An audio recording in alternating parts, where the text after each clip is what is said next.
Hey guys, welcome back to Amish You Property Talks. I'm joined by the famous Tommy Sandhu and Azid Gungah. Guys, introduce yourselves. Well, I want to say, we met, obviously we're out in Dubai, that's what I don't normally just wear vests and swimming shorts, and I'm worried these are riding up. Sorry Amish, this is not the kind of podcast I want to do. But obviously we've been out here covering all the cricket stuff and the Badadami, so we're in the sunshine, we're in a lovely hotel. There is some food coming in a minute, which I'm looking forward to. But Azid is a mate of mine, as are you, alright? But Azid is a mate of mine from back home. He lives just a couple of roads away. He's friends with all my family, and all my family are in the property world, which is how you and I got talking. And I realised this funny guy Azid, who really, we just spent a lot of time on our mountain bikes in lockdown. So lockdown happened, we live near the forest, so we were going on mountain bike rides, you start chatting and you realise he's got a book out, and he's got 2 books out, Ultimate Property and Scaling Property. And then you think, oh, that bloke who I just know from socialising, actually, he's got a bit to say about himself. And then you were saying about this podcast, so I was like, well, Azid's coming out, and it's like, it all comes together, which is like in property when it all comes together. Which is great, because when you land and then Tommy says to you, oh, do you know what? You are going to be doing a podcast tomorrow. Are we? Oh, okay. I didn't realise that. Some things just work out perfectly. Yeah, but really for you, and I want to say this about you, because you probably don't get to talk about you too much. What I see in you, Amish, is someone who's starting out, who wants to do good, who wants to kind of, you found this thing in the property world, and you're kind of going, oh my God, there's so many things that people don't know about, and you want to share it. And I tap up this man, and there's another bloke here as well, who's all in property, for their expertise. Absolutely. And we've been talking, even last night when we were out without Amish and that, we're talking property and houses and buying abroad, and your place in Margate. And so little things like that, these conversations when you're around people, and hopefully this is what a podcast, and I love podcasts, what podcasts are about, is you just take something away from it and you 100%. Go, actually, I heard that, and I don't remember entire podcasts, but I remember the odd line here, the odd line here. And you've got experience. Well, how long have you been in the game? 22 years. 22 in property? In property. You know, like people like buying certain areas and where to buy and all that. So you know the M25? Yeah. Azid owns it. Yeah. And more outside. So when you're driving, when you're in traffic, he'll start charging you rent. So got all the congestion charges and all the things. It's all him. That's a good idea. But the great thing is, he's got, because of the 2 books and scaling property, and had to really start off and build. And you must have tons. I know you've got tons of questions about, your story, your journey. Like, I was like, don't talk to me about it. I'm here just to mess around. Talk to this guy, and I'm here to learn as well. So. And the fact that you said you started up ground up, I'm sure there's been so many lessons and experiences and things that you've seen that you wish you knew earlier down the line. Yes. Or for someone who is trying to get into the property journey, things that you can pass on that will be useful knowledge for them. Yeah, and I think things change all the time, and I think you reflect back, you think maybe I shouldn't have done this, shouldn't have done that, But part of it, some people have to just tread that path. Yeah. Part of it is I listen. We were talking about I listen to podcasts. I'm always learning. Yeah. There's always something somebody's going to say. I get that. And there's something from someone else's journey that you can still relate to, that you can pick up. So a bit about what you're doing in property and what you've done. Yeah. How much do you own? How many houses have you got? That wasn't me. How many forms of accommodation do you have, roughly? You don't know? I don't know. Okay, that's always a good sign, isn't it? Because I know exactly what I've got. But that's good. I know I've a lot of debt. Because the property business is, in my view, if you own it outright, there's something wrong. Yeah. Because you're not using one of the biggest things is leverage. Yeah. Because if you lose leverage, you should be expanding very quickly. Yeah, agreed. So, quick question. What made you get into property? Why did you choose that route? I love that question because I love the answer. Hopefully I love the answer because I went to Greenwich University. I went to view a room at that time for university, and I walked in there thinking, wow, that's like a cupboard. And then we're going to charge £90 a week. I remember that was 23 years ago. I remember thinking, I'm not going to pay that. I spoke to my parents and I said, if I took all my student loans out and I bought a house, which was up the road, Barking, would it stand as guarantor? They said yes, fine, and I bought that house. Still got the house. Hasn't grown, but the house value has grown 10x. Wow! And sorry, that was when you were how old? 19. So about three years ago. Yeah. And given that where you are now, is there something you would have done differently at that point in time, or how important was that decision for you? But I would have probably done more. And bought more as quick as possible, but the reality is it couldn't have happened because I was at university. Okay, now moving on, then you realise that that's bringing in good cash and that's a good opportunity, and then you started to invest more. How soon after, and how are you raising finance? And that's the first question everyone has. Yes. How do I get in? So after that first house, I went into a corporate job, and I was earning reasonable money, but there was something about property that I was buying something, paying the loan on it, but then there was residual income. Yeah. That it wasn't great, but it was better than not getting anything. So it's a little passive income. I didn't know those words then. It was just surplus money that I could tap into. So then I realised, actually, if I keep doing that, every time I get a bit of money from my bonuses, I'll buy one house, I'll make another 200-300 quid, 200-300 quid, 200 quid. And that's really the logic of my madness, was like, actually, I'll just buy one more, and I'll buy one more, and buy one more. And then all of my bonuses, everything was back in. There's £400, £500, £300, everything went back in. Yeah. I didn't even touch it because I had a salary. Yeah. And was that all you were only focusing on buy-to-lets at that point in time?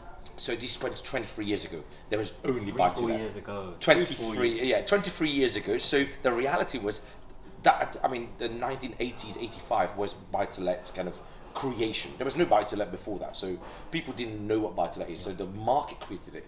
And I was kind of 6 years after that I started kind of buying. So and how has your strategy changed over time?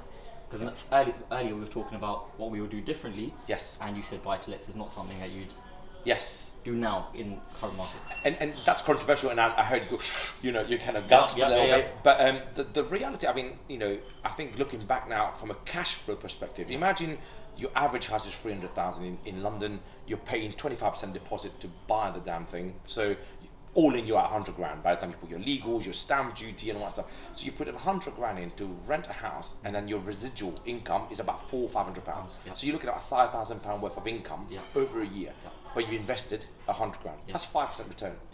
So that return is so minute that you're going to be working for a while before that money comes out. So on hindsight, instead of spending 10 years of buying buy-to-let, I should have done other strategies earlier. Okay, and touch on a few of those other strategies. So after I did an MBA 2010, 12, can't remember now. But what the point was, I studied property and I understood why somebody who is working somewhere further up, coming up the M25, is actually having to rent because they can't afford in that area. So I went into HMOs.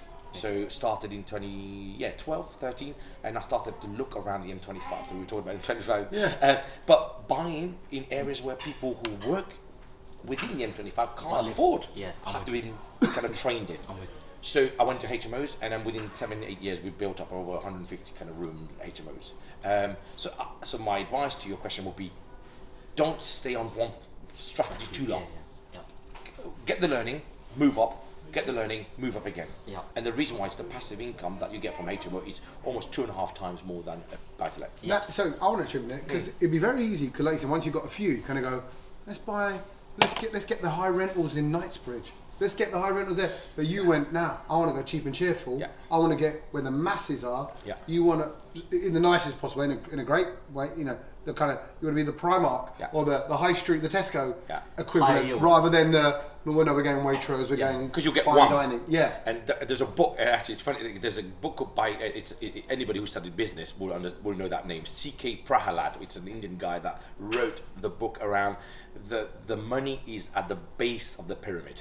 It's not at the top. Because in the top you'll buy the one Kensington one, but at the bottom you'll buy 1,000 of the lower end, not in a bad sense, but the better value ones. Absolutely. And that's what I did. I chose the better value one because I'd rather have 1,000 rising than one. Let me be devil's advocate, because some people will go, no. But when you get that one Kensington one, that will make you as much money as the base of it. That's not true. Because you will make good money, it will increase, but you're renting one thing, and only one thing is appreciating, and it can only appreciate so much. Whereas you have 1,000 appreciating at X amount of value, you're gonna be better off, in my view. See, I've got a similar thought process to that. For example, 2 flats. Yeah. One's a new build, 500,000, and one's a old flat, 400,000. Yeah. You might get £100 more rent for the 500,000, but that extra 100,000 you're investing is not going to generate you good value. Correct. Like the less desirable property. Yes. Hence why I think, even similar to myself, I try and focus on not the fancy properties where I've got an emotional attachment and they look gorgeous or something I want to live in. Yeah. Because I don't think that's going to give me the best yield or the best return. Totally. But right now, like obviously, property prices have gone crazy. We know Yeah, that we need to you're touch on talking that. about it now, and I look at you, a 30-year-old. I think it's great that you got some places under your belt. I'm like, I worry about the young generation. You think you can't get even places outside the M25 now. There is no cheap spot. Everybody's a property developer. Everybody's doing something, or everyone's trying to buy houses, or everyone knows the money's in it. Yes. How does a regular Joe Yeah. get onto the property data? And also, you took a risk. Yeah. You took your student loans, Yeah, yeah. which should have gone towards your education, man. Or the bar. Or the bar. Yeah, right, yeah. it was a lot of time. And you know, and you put them to property. That's not a recommended thing. Not when you're 21. There's no book saying, No. yeah, you know what? While you're studying, use your student loan. I know it's great now, and you can say, and this is a success story. But how does someone do it now? You're 24 years old. You listen to the podcast. Yeah. And prices are as ridiculous as they are. Yeah, and actually, I only invest in the southeast of England, so I don't go anywhere there. So part of the answer I could say is you could go up north, you could travel up and buy a house for 100 grand, or even some places in Burnley you can buy for 20 grand. Yeah. The problem is it's the challenge of what you're buying, who you're going to rent it to, and the management issues that you're probably going to have. Yeah. Facing those. But to answer your question around how do you do it, I'd say you'd still need the deposit money. And then there's a whole sections around financing that we could talk about. But for example, you could tap your friends and family and raise finance to get that first deposit. The idea though, but the underlying key one thing that I want you to learn about from this podcast is below market value. Everybody talks about it. BMVs is such a used word, but you know what? It is not. It's not what you buy; it's how much you pay for it. Yeah. So that's the key. Let's touch on that for a bit, right? Because you look on, where do you find these properties that are so scarce below market value? You look on Rightmove, you're already late in the game, and it's probably advertised beyond market value. Yeah. So how are you making those? Yeah. Is it relationships? Is it contacts? Is it where are you sourcing them? But ultimately, it is about graft. You know what? Personally, I spend 100 hours a week on average looking from all sorts of portals, communication with estate agents, and I've got 2 people full time who's doing it as well. Cool. So we're spending almost in total 500 hours to find deals. Wow. That's how hard. So if you're listening to this or watching this and you think I can't find anything, you're not the only one. It's like Tinder. Yes, you can't swipe left and right. Yeah, just the hours that you must spend. I'm kidding. But you're looking for love. Yes. You're looking for that property love. And that's what I think. I always ask myself, why do I keep doing it? It's that one deal. I'm looking for that one deal. Look. And part of the learning, you've got to do that thing. Yeah. After 22 years, I'm still doing it because I'm looking for the next bit. So is it still the likes of Rightmove, Zoopla, etc., etc.? What's the approach to source a deal? So you start with all your online stuff, all your online portals. You also start with, you would also I do a lot of auctions. Cool. I'm always looking at auctions. But right now we are in a asset bubble. There is a massive asset bubble creating because what asset bubble? An asset bubble where basically. And then again, I think people who are watching this, listening to this, need to understand the context of property. Property doesn't live on its own. Money doesn't live within property on its own. It travels to it. Right now, the asset bubble thing, money has been traveling to properties for the last 18, 20 months of COVID. Why? Because you've had QE. You've had billions of QE, quantitative easing, money being stuck into the system. That money has been given to banks. Right, so banks' job is to lend. Interest rates drop. Interest rate is at zero, almost rock level. Yeah, it will never stay there. And if you, as a side, if you can fix at 3%, fix at 3%. Don't say, oh, it was 2% before, because it was 15 at one point. Yeah. So, but QE's money, that money is sitting in banks, and their balance sheet is fat. To make money, they need to lend the money. Yeah. To lend the money, they're lending it at very low rates. But that's had that knock-on impact. And that's how the knock-on impact on the properties go. When you've got cheap money, plus also, let alone all the uncles have got 100 grand here, 100 grand there, 200 grand here. Everybody's got 200 grand in the bank, 100 grand, 200 grand. What they're doing is, if I'm going to get 0.01%, so £100 on that money for a year, it's pointless. I'll go and buy a house.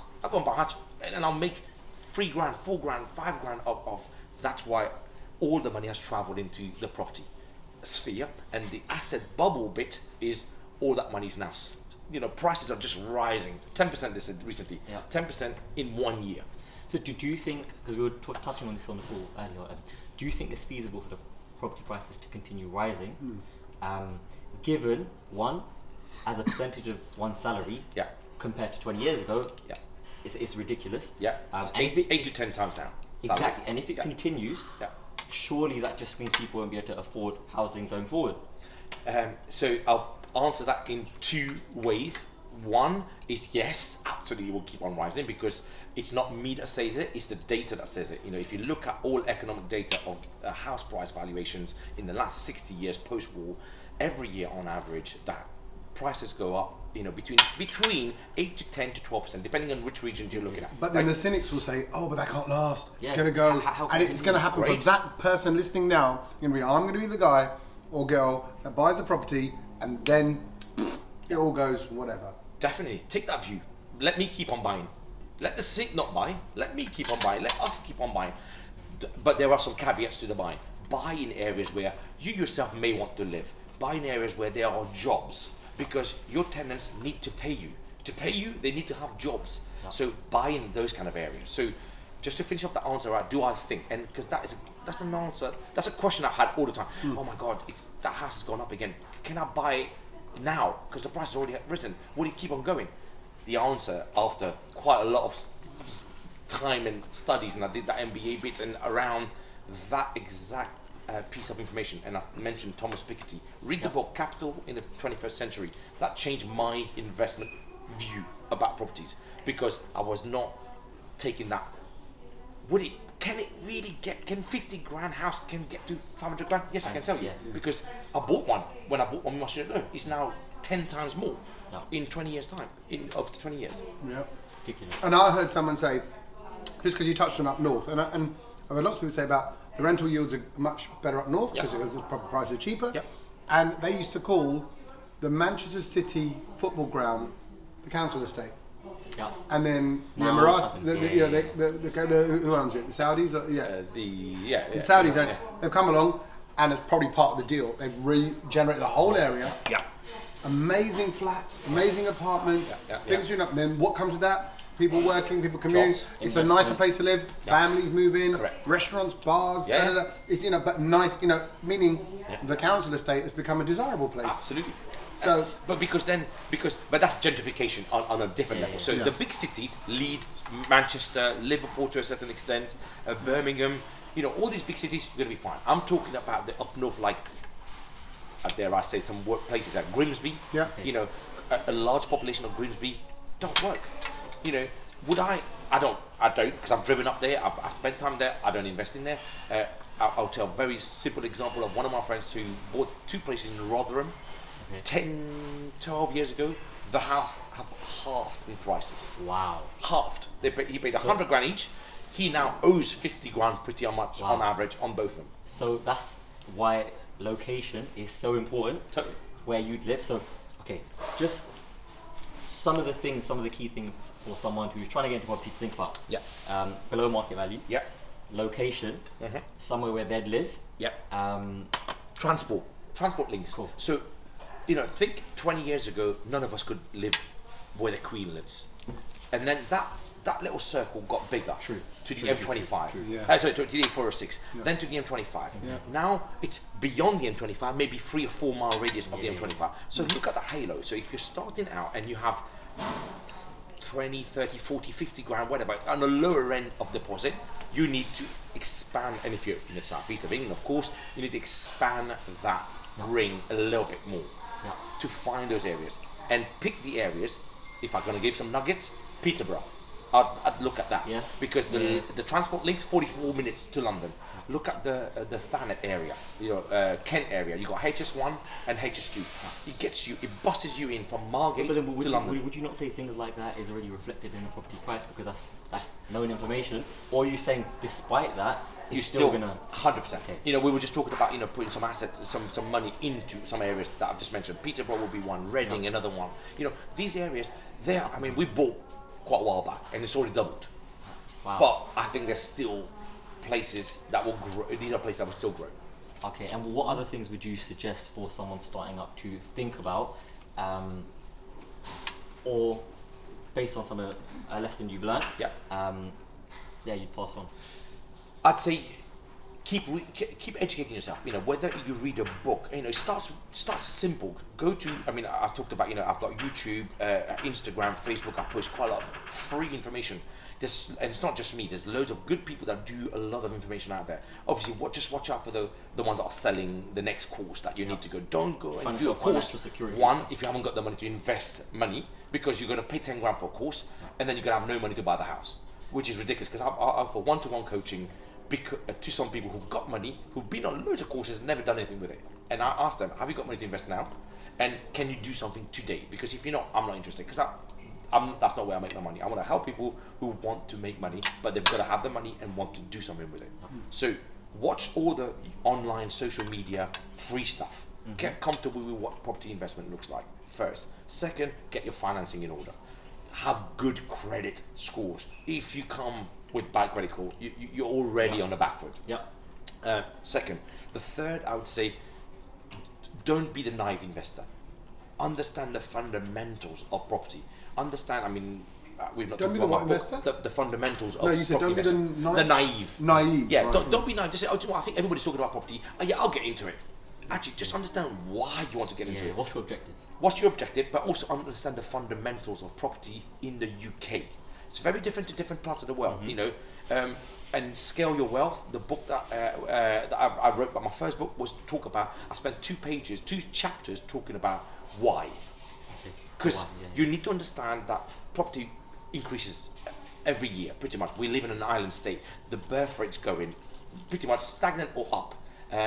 Right now, immigration's down, but in terms of these kind of information, you really need to understand and get your head around, because that takes out the angst about, should I keep on buying? Should I keep on buying? Is it going to keep on increasing? Your first question, can that property price still go up? I asked that question to myself, and I went to find the answer almost 10 years ago. And when I got my answer, and I doubled up, and I kept on, and I bought more houses in COVID than I've ever done in 20 years' time. So once you get that confidence, boom, go with it. So you said some people jumping on the bandwagon, etc., etc. A lot of people talking about buying, adding value, BRR. What's your thoughts on that? And relating that back to sourcing those potentials that you can add value to. So the thing is definitely BRR. It's a BMV, below market value. Goes back to, it's not what you buy, it's how much you pay for it. So you've got to work hard. If I give one advice, go and find the house that's worth 300 grand, but you can get it for 250 grand. It's hard. If it was easy, everybody would be doing it. But that's the bit that you need to go. Can I have a question? And it relates to something personally as well. So houses can, and pardon me, tuck into your chips. I'm not waiting for anyone. Food comes first, belly first. Things can value at 300 grand. And then you must go, that's when I see all these kind of, we'll pay you 5%, we'll pay you 10%. I'm like, that's because you've got it valued somehow at 300 grand. But really, we all know it's worth 250. But so kind of valuation's intangible, because if the banks put that value on it, or if life puts that value on it, then that's what it will go for. Correct. Right? Or could go for. But what I'm worried about, again, with the volatility in markets, they actually go, when it comes to selling, you might not get that 300 grand. So something's worth 300 grand, you bought it for 250, I got myself a deal. Was it really worth 300 grand in the first place? So the quick answer to that is, I'm always saying to the guys who are coaching stuff, you've got to understand that your customer, at the end of all of this, who you're trying to convince is your actual surveyor that comes from the bank. Right. That's who you need to sell that. So your BMV, you buy at 300, you buy at 250, you spend 20, you make 30 on it or whatever. All you're doing that for is to convince that guy who comes with a clipboard to say, actually, you know what, the bank, yes, I think that's worth 300 grand. When it's worth 300 grand, you get 75% of that out of a loan. But that's also, is there a risk in overstating that because you're... 100%. Yeah. So you also need to know don't say something is 300 grand when it's worth 250, because the yourself surveyor is up. not stupid, Yeah. you know. But there are some tricks that I teach around how you're going to make sure that the surveyor, as long as you're reasonable, it is worth 300 grand. Okay. How you do that. And an example of one of those things? So one of the things that I still do to this day, on the day of valuation, I turn up myself and I'll go with a printout that I use, a company called Property Data. There's loads of companies that does that now, but basically it gives you a valuation that the data that's used is used by those surveyors. It comes from the same data set that the surveyors will. And the surveyors say, oh no, don't worry about it, I'll do my own. Do you know what I do? I doorstep them. Don't go in yet. Let me show you what my valuation and why. Yep. So here's an iPad. Yep. This is how I bought it. You know, there was no kitchen, no bathroom, completely wrecked. Yep. And look at it now. Now, and by the way, take this with you, because this is what he's saying. In the local area, these houses have been sold based on land registry data, right move, sold prices. How can he then challenge that? Okay, I want to quickly, because I've been in that spot, and I meet surveyors and the people in valuation, and try and razzle dazzle them with some entertainment, because I thought, oh, I've got to win them over. That doesn't work. No. But I find what I have realised from talking to them is they don't like you kind of going, no, let me tell you how to do your job, because I've done my homework, this is what it is, and they're gonna go, oh really, thanks Azid, now get out of the way, let me do my job, thank you very much. And you're absolutely right, but you know what, if you're giving them facts, telling you, do you know what, I feel, I think, so, you've got... I'm factual. Exactly. Right. There's evidence as opposed to an opinion. Exactly. I do exactly the same thing when I'm talking to estate agents about putting an offer down of, look, X, Y, Z nearby are going for this much. The size is smaller, it needs a lot more work, and it's actually close, this one's further or closer away, and therefore I think the price is X. You can't, and that's a sold price, it's been on the market for 3-4 months, you still have, it's still here. That's my... And I think that's the best thing to do, because you ask a child to change something. You know, I ask my kids to change their behaviour. I've got to give them a reason. We're all humans. Tell me to do something different and tell me why I need to do something different. That's based all on facts. Based on facts. So it just triggered one thing about my. You said, you know, what would I say about sourcing to people? You know what? Look at those look at those things that have not. I've been in the market for 3 or 4 months, because right now, and we were talking about last night too, about property and what's going to happen. But before I go to that, I would say the sourcing bit is look at on Rightmove in your areas that you're going to buy. Then I think, oh, this one didn't sell. Right. Think about why you put a house in auction. You want to sell it. You've paid the fees, you've paid the legals, and then I go and say, you know what, it's 550 grand. I'm going to offer. Don't go crazy, but I'm going to offer 535, 25, whatever. And then they say, actually, can we meet 530? So you're not going to get it crazy discount, but it's already discounted on an auction anyway. So it's like when you're in a club. Yes. And all the pretty girls get taken, and there's some that maybe like are okay, and you go, well, look, let me just go give them my number, right? You never know, they might you ring never you know. back. And actually, when you come out and say, like, oh, actually, you're really lovely, right? It's exactly the same, Tommy. That's exactly how it happens in the auctions. I think those other guys were fools for passing you by. They want to go for a McDonald's. You didn't see the potential. There was no below market value there. Right, exactly. I get it. So what about I'm glad I can help. What advice would you give for someone funding that auction route? Because there's always a shorter exchange period and so forth. Of course. Cash is my number one, because you don't have the short worry about, oh my god, is the money going to come in? So if you have it, cash. Second, bridging. I've never liked bridging, because my understanding it's such a high risk. But then I've come to realize there are some good bridges out there, and there are some sharks. You just need to sift through them, and the easiest way is there are some bridges who are partly banks, and that's the ones that you need to go for. Because if they're partly banks, they're FCA regulated, so they're not going to say, oh, after 3 months, right, we're going to whack you with a 10 grand charge plus this extra interest rate. There are some regulations, and I can show. Shawbrook is a good one that I think they straddle both, and they're decent. Roma Finance seems to be decent as well. So bridging, if you're not going to do a deal, or you'll use bridging to do a deal, I'd say find those bridges who are much more bank rather than loan sharks, and use them. Do the deals rather than not do the deals. Okay, and Tommy, I'm going to ask you something, right? Go on. How important Yeah. are relationships in just forget just property in life, because known you for about a few years now, and so bubbly, making relationships with whoever you meet on the streets, whatever it is. And how is that? How important is that when you're getting into property and just the whole point of networking? As you know, I'm not in property. My family are. Relationships mean so much to me that I didn't get into property because I love my cousins and I don't want to work with them. But I want to keep that relationship. I'm a TV and radio presenter first and foremost, and so sorry. Now I'm choking because I've got to speak. So the point is like.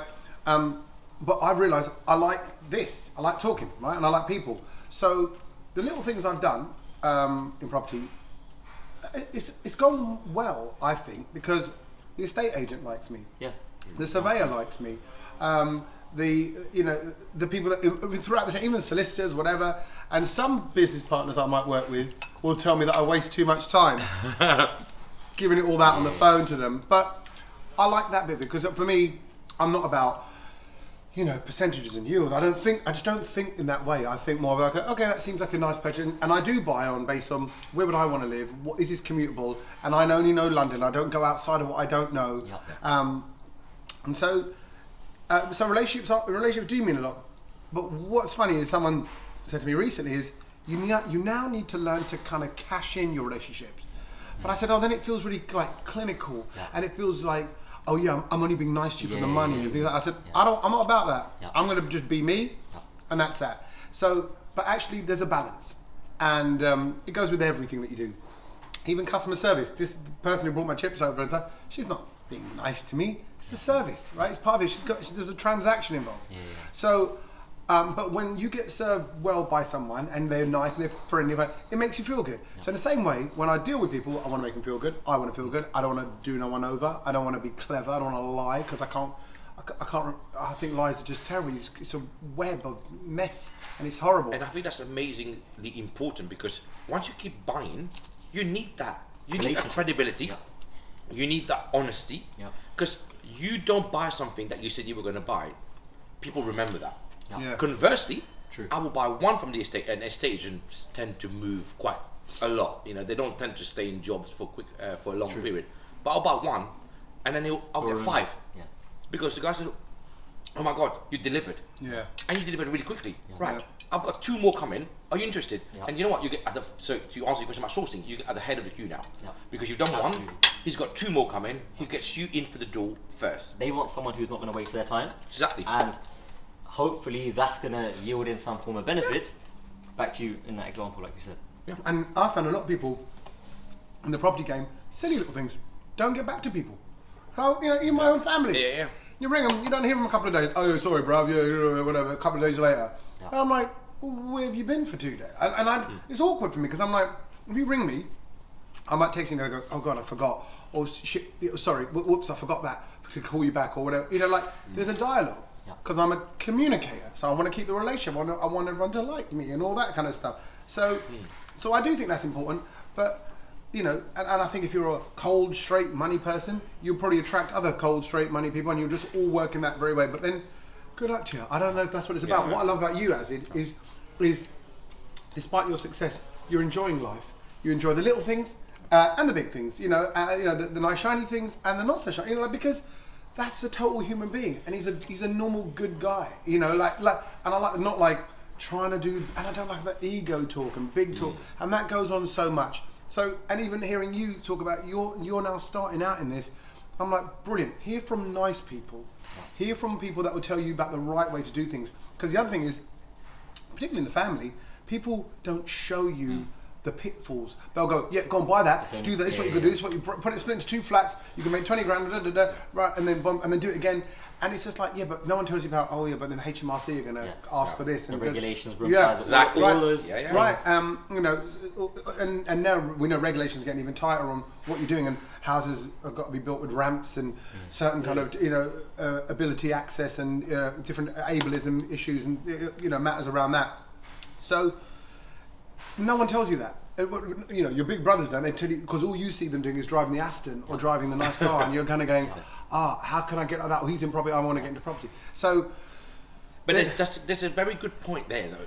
People see the cars, they see the houses. They don't see the graph. No. They don't see the spreadsheeting. They don't see the 100 hours spent. They don't see the relationship that you're building, because we're humans, right? We're social beings. You need to be able to get on with other people. People need to like you. Yeah. If you shock them once, they're never gonna like you. Yeah, but also it's just gonna help out going forward, because you've got a trustworthy contact. You know, if you've got a new property that's coming up and need a solicitor, you've got a good contact to go to. They'll look after you. Like, that cycle continues. And to that point, so my plumber, my electrician, the gas man, the lawyer, the property manager, they've all been here 10, 12, 15 years. Same people. Yeah. And do you know what? I mean, we're here now in Dubai. I've got 3 projects running, and all I do is just manage them and say, oh, this is the end product that I need to at the end of the week. That's it. But the relationship, treated with respect. You know, people don't talk about this enough, because once you buy the house, that's the easy bit. You've got to do something with it to add value to it. You've got to have the contractors. You've got to, so if you're starting out and you're listening to this, you know, check a trade, rated people, try and go for these where you can identify easy tradesmen. But the easiest and best way I found my tradesmen who are still working with is to go to the local electrician shop. Go to the local plumbing shop, not Screwfix, not B&Q, but go to this, to the old man and go, oh, who would you recommend? If you had a best part, who would you ring out of the people come and buy fittings from your plumbing shop? Chris, right, I'll ring him. And you know what? Incidentally, Chris, 12 years on, has all the keys in one area of ours. He does everything. He came from Harvey, who's a little plumbing shop that I asked, you know, almost 12 years ago. Good man. And on that note, all that phone's ringing in the background. That's your phone ringing over there, right? Yes, yeah. Is that how busy you are? Like, is that your phone's going all the time?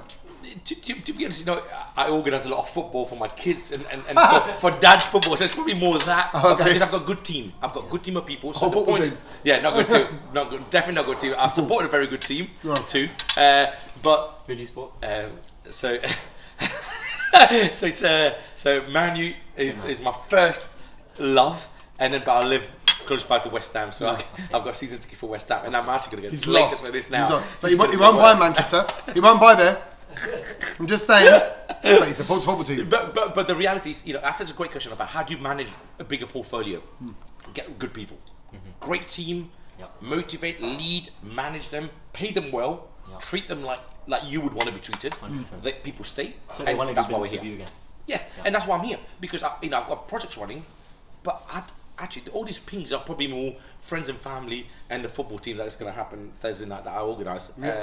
So it's not so much the okay, good. See? So before we wrap up, any other last minute suggestions, advice you'd give to someone jumping in? Main objective. Let me go first, because yours will be way more intelligent than mine, so I don't want to have to follow you. Just the first time I did it, my cousin said, Tom, this deal's going on, alert, can you get some money here? I said, I ain't got 25 grand. But he goes, like, ask your dad. I was like, oh God, we don't, Asians don't do credit, man. We're like, how can I tell my dad I want to do a little remo and go again? And I just didn't have the balls, call it that, for a better word. And it was only with a mate or someone that you respect, kind of going, trust you, let's go for it. We're doing this together. So if you're the kind of person that doesn't feel you can do it on your own, I would say do it with someone. Do it with someone you trust and like. And him getting his arm around, kind of go, let's go. And actually, it was 3 of us involved in that deal. Did it, and doubled the money, right? And I couldn't believe it. And I'd never had that. I was 24 years old. Never had 25 grand in your account. Now, what? And legit. Legit. I ain't never bad. And so that was a new concept. My mum worked on a sewing machine. My dad had a 9-to-5 job with simple people living in a small house in East London. And then, things grew from that. And it's enabled me to follow my dream. So I still want to be a radio and TV presenter. I just keep up to date with a few things, not many, 2-3 projects, over the last 5-6 years. This guy does 2-3 projects a week. So it's a different level. So that's why. But I'm saying, you can dip your toe in it. You don't have to be fully all Everyone's immersed. got their own journey, which is as good as it does make life busier. And there are other things we've got to do, and there's solicitors and things. But they're all just. And we were talking about this just now. That They're all just lots of little things. Yeah. And it can feel like I'm buying a house, I'm developing a da-da-da. No, they're just, I'm phoning a solicitor today. And tomorrow I've got to phone a surveyor. And I've got to fill out a form. You know, they're all, and it just, so don't be put off by Not it. as daunting as it sounds. Yeah. It's a cumulative effect, isn't it? You know, it's cumulative effect of actions. So my first thing would be, following that on, is take loads of actions. You've just got to you've got to buy the ticket to try and win the lottery. You know, reading, watching this and doing nothing about it afterwards and go and make a cup of tea and then forgetting about it is not going to get you the Aston or whatever you want to achieve in life. But you've got to participate. So really, look, I think you need to understand the basics, fundamental of property. Don't buy the asset. Understand what the asset is within, what bubble does it live in. First. Second, then go and do things. Go and buy it. I like the idea about, partnering. Go with in our world we call JV, so joint venture. So find somebody who's as passionate about property, not in the fringes. I can't be bothered. You need the help. You need somebody you can rely on. Yeah. Exactly, but complementary skills. You could do the finance. Somebody can do the actual organising of tradesmen or whatever. But complementary. Don't get two people who do the finance. Who's going to actually manage the people? So do the actions. Go with the JV. And don't think money is available. We just either, we're all Asians here, Asians are, I don't want to ask. Ask, because you know what? If you ask and you do the deal and you deliver that value, so I've got a company called Quiddity Capital, so I pay people, I started with my friends, because I realised actually people have got 100 grand sitting in the bank doing nothing, getting £100 a month, a year, and I pay them a percentage of their money. Guess what? Money flowed in. Because there was credibility, they knew what I was doing, but more importantly, they were like, oh my God, I'm going to make money out of my money. One of my friends earns almost £2,500 a month doing nothing. Just let the money I invested in. So money, to anybody who's listening, money's out there. You just got to go open your mouth, talk to the right people, but you've got to be credible. Show me what you're going to invest the money in, what house, and how you're going to make money. Have it almost a prospectus. A business plan. A business plan, a prospectus. Why me, and what am I going to do with that money? And but lastly, you've just got to, physically put the effort in. Nothing comes easy. Do you know? So just building on that, right? Because some people have said to me, "Oh, I'm still development, etc., etc." And I thought, one, that's beyond reach, and two, I don't want to sell myself and raise finance. However, if someone who knows me and feels I'm credible, wants to invest in me, I think I'd consider that. As opposed to going out saying, "Oh, I'm looking for investors to give me 10% or whatever, I'll pay them 10%, whatever it is." I think if they believe in me as a person and they want to invest, I think I am not a fan of using other people's money. For now. Who knows what can happen in the future? Okay. How many, all of us run out of 100 grand deposit at one point.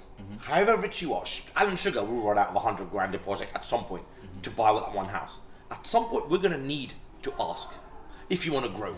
I understand. But if you're starting out, rather than not do a deal and do a deal, go and ask. If you get 5 people with 20 grand, you've got your 100 grand. You get 10 people with 10 grand, you've got your 100 grand. What you are uncomfortable, and I can see you're uncomfortable with asking, is you're asking for money. But if you ask for don't look at the money value, look at the value is going to be developed. I'm buying at 200. I'm going to do X, Y, and Z to it. And look at all the comparables to this area. It's worth 300. Actually, there's 60 grand worth of income, profit I'm going to make. I'm going to pay each of you a percentage of that 60 grand, and I'm going to keep 40 for myself. That's a different thing to say, can I have 100 grand? I'd say the reason why I'm uncomfortable is because I don't want that responsibility of someone else's finances on my shoulders. So I think that's just an individual. And that's a good thing. But you need to be confident in your own projects here. 100%. Right. And I'm not at all disputing the value of that project, because exactly everything you're saying, I'd do that on my own accord for my own project. Exactly. Let alone if I'm doing it for someone else, I'd probably put more time and effort into it. Of course. I think that's just that's a personal but that's also because you're starting out. 50. Stand up's the same. First time, oh my God, it's going to be cringe. What people are going to say? What people think it's bestie. Oh my God, I might die. All that. And then after all, you go, it's all good. It'll be fine. To that point, so when I coach people one-to-one, I get them to practice with me. So we have a script. Literally, you write things, what you're going to say. and then we have a brochure about what the package is. What are you investing? Where are you going to get the money? And then practice me 10 times. Yeah. So to you, Tommy's point, once you do it 10 times, the 11th time, you know what? It just rolls off your tongue because you've got the confidence now. Now actually, and be prepared for lots of no's. You only need the one yes. Yeah. You're not looking for 20,000 yes. You only need the one yes to say, yeah, I'll give you 100 grand, and it will come.